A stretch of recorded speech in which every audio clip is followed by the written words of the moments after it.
Ito ang Vivo Y04. Sa presyong abot kaya, may shock resistance, malaking display, at pangmatagalang battery. Sulit nga ba talaga siya? Let's find out. Una sa lahat, panalo sa tibay. SGS certified at military grade shock resistance, kaya protektado sa accidental drops. May IP64 dust and water resistance din, kaya hindi basta-basta mapapasukan ng tubig o alikabok. Sa presyo nito, ang display niya ay surprisingly good. 6.74-inch IPS LCD, malaki na sakto sa binge-watching o gaming.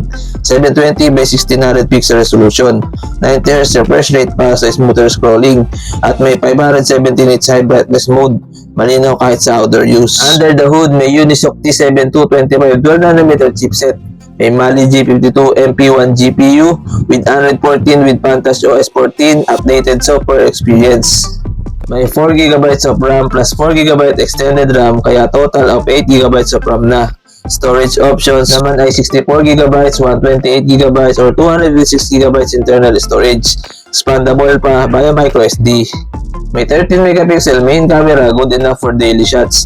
May 0.08MP auxiliary lens with LED flash. May up to 1080p at 30fps video recording. At may 5MP selfie camera. Sakto lang for video calls at selfies. Sa battery naman, may 5,500 mAh battery capacity, pang matagalan at abot ng buong araw o higit pa. May 15W charging via USB Type-C, kaya hindi ka na matatagalan sa pag-charge. May stereo speakers with 200% super loud volume. May headphone jack pa rin. 4G LTE, Wi-Fi, Bluetooth 5.2, FM radio, GPS, OTG, kompleto sa connectivity needs. Ang official price ng Vivo Y04 starts at 4,699 pesos sa Vivo Shopee official store. At pwede pa yan bumaba gamit ang vouchers. Kung naghahanap ka ng matibay, malaki ang screen, updated software at sulit na budget phone, swak na swak ang Vivo Y04. Perfect ito para sa mga students, casual users o backup phone na ready sa kahit anong sitwasyon. Presyo pa lang panalo na, pero wag ka, sa tibay at specs, pangmatagalan talaga.